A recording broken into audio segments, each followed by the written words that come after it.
This is the Blood Red podcast from the Liverpool Echo, giving you the inside track on all the big talking points from Anfield. Hello everybody and welcome to a special edition of the Blood Red podcast brought to you by the Liverpool Echo in association with our sponsors NordVPN.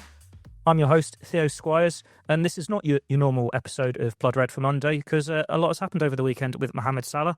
Joining me today we have our Liverpool correspondent both home and away, Paul Gorst, who was there at Ellen Road on Saturday, who spoke to Mohamed Salah in the mix zone where he gave those bombshell comments about his Liverpool future, saying he might have played or he might play his last game for the club next weekend against Brighton. He feels he's been thrown under the bus by the club after being left on the bench for a third game, and his relationship with Arne Slot has broken down completely.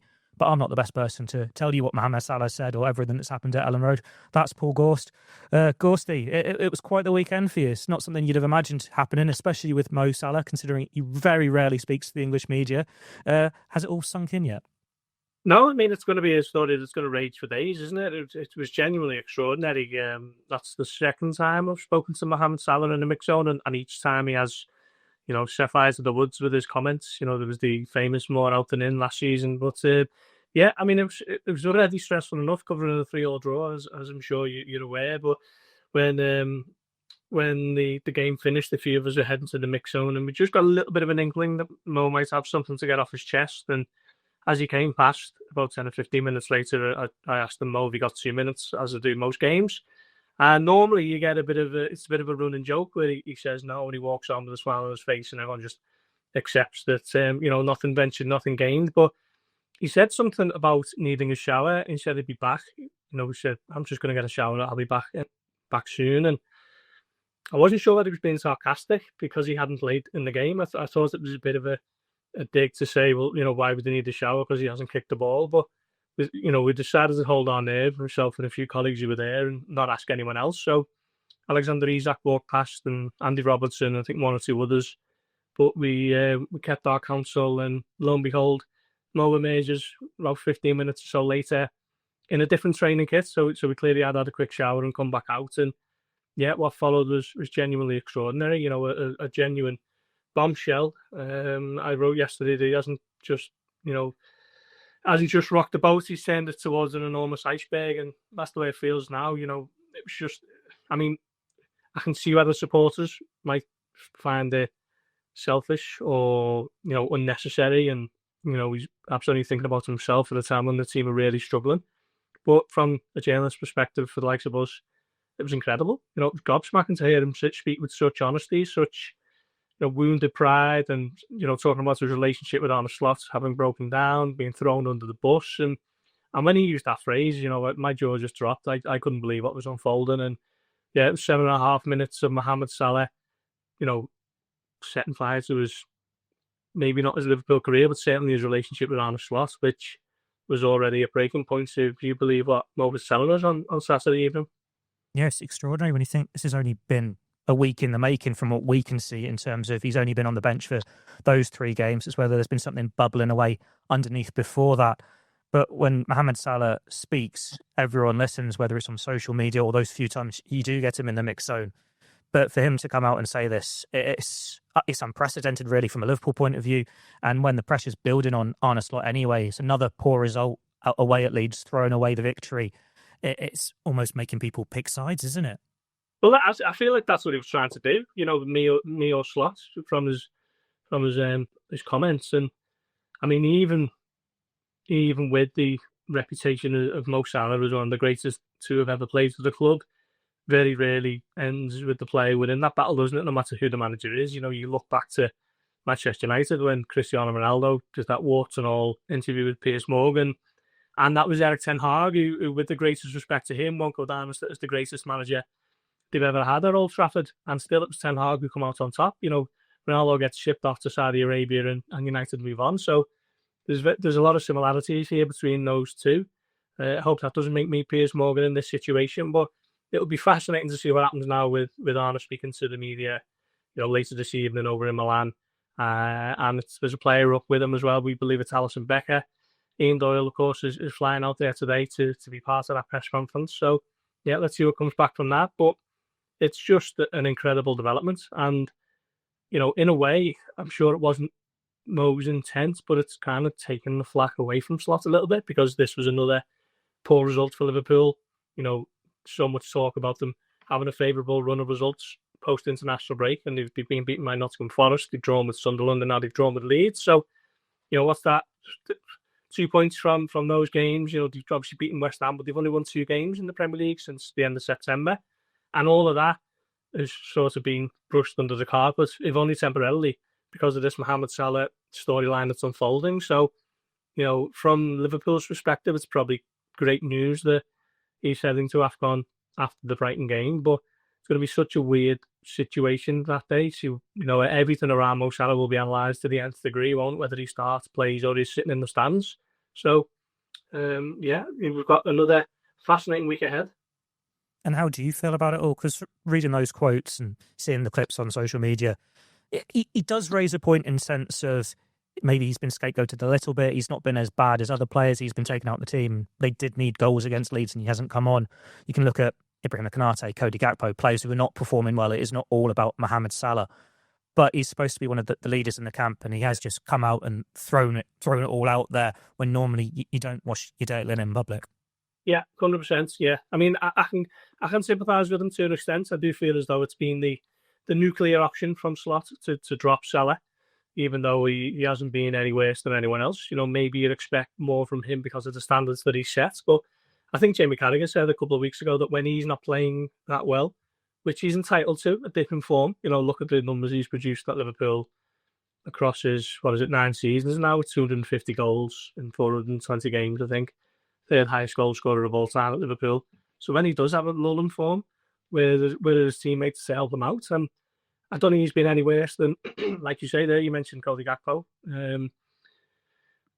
Ibu Konate, these players who are continually selected despite their poor performance. And yes, I can sort of see why Konate might, because there's no other really centre-backs other than Joe Gomez. But it just feels like Salah has been sort of made a bit of an example of here. But the Lions portion of my thinking is very much, you don't go out and do that as one of the leaders of the team. You don't make it all about yourself. It's such a difficult period. It's so turbulent at the moment.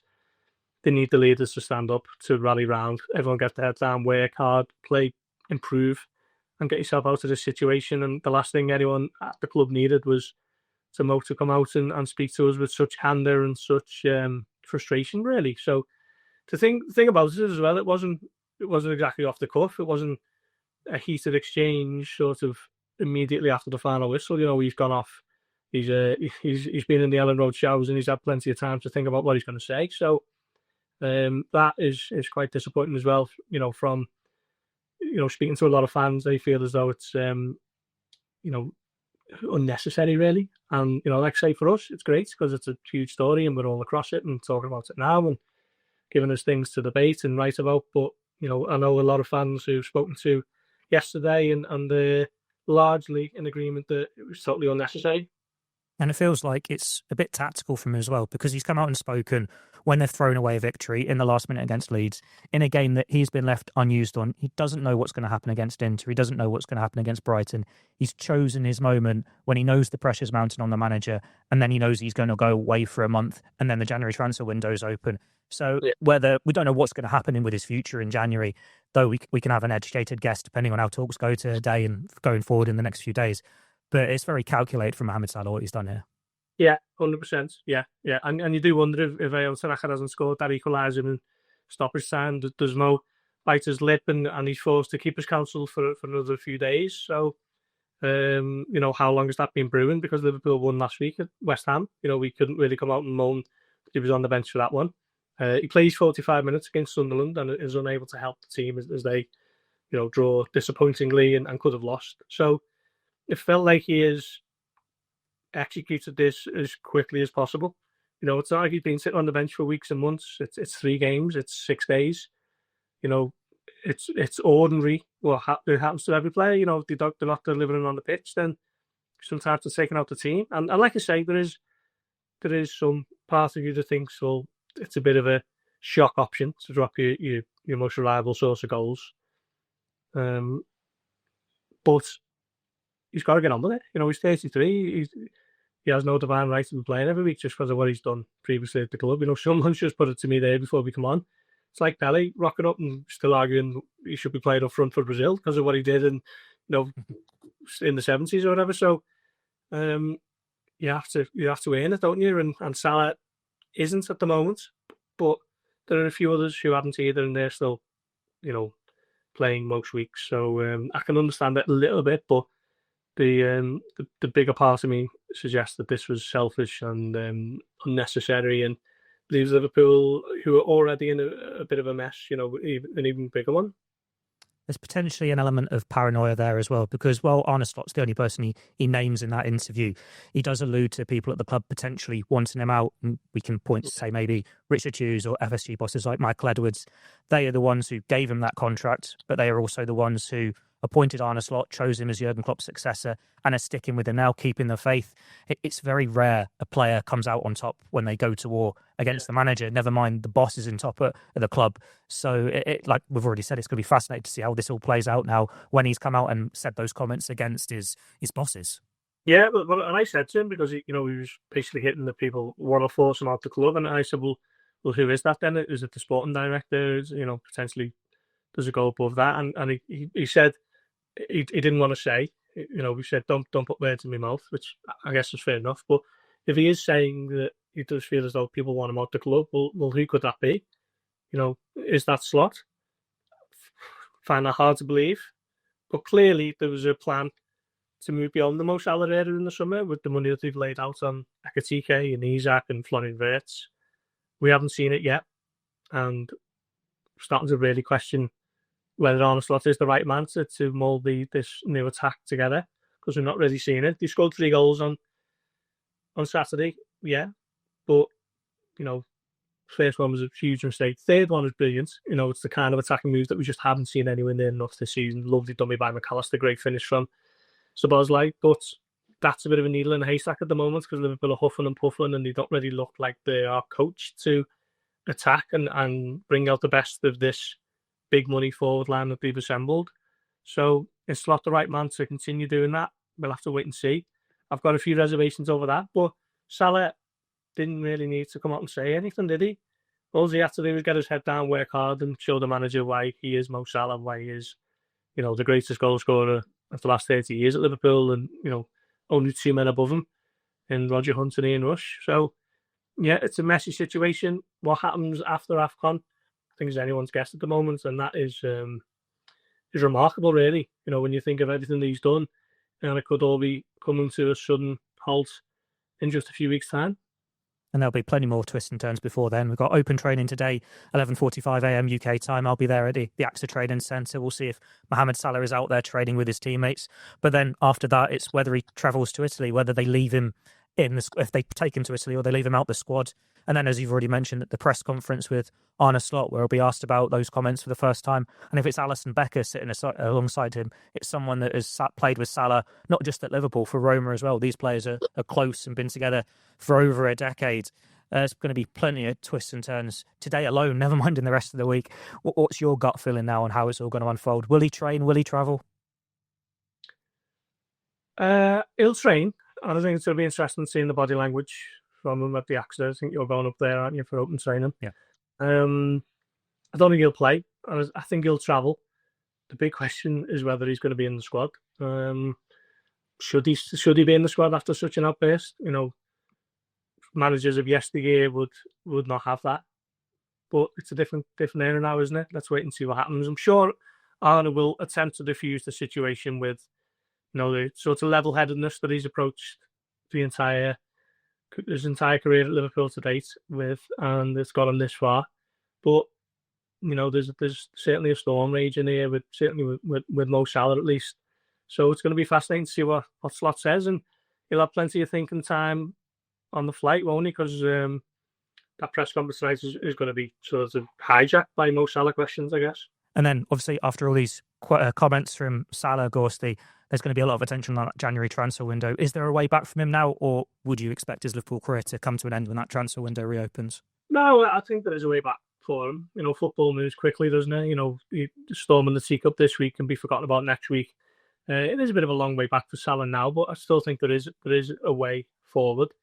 Wayne Rooney was speaking yesterday about, when something similar happened with him in Manchester United, he quickly apologised to his teammates and the manager and tried to move on. And maybe that is what will happen behind the scenes, maybe a statement on X or Twitter, whatever you want to call it, and then potentially look to move past it if that is what he wants to do. But if he wants to continue this fight, then very rarely do the players win, even if you are Mohamed Salah. So, yeah, I think it's going to be fascinating now what happens on the other side of the Africa Cup of Nations.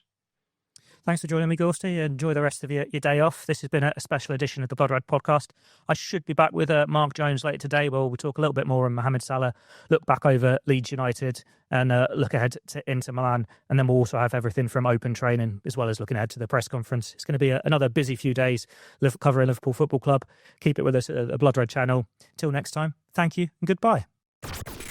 This is the Blood Red podcast from the Liverpool Echo, giving you the inside track on all the big talking points from Anfield.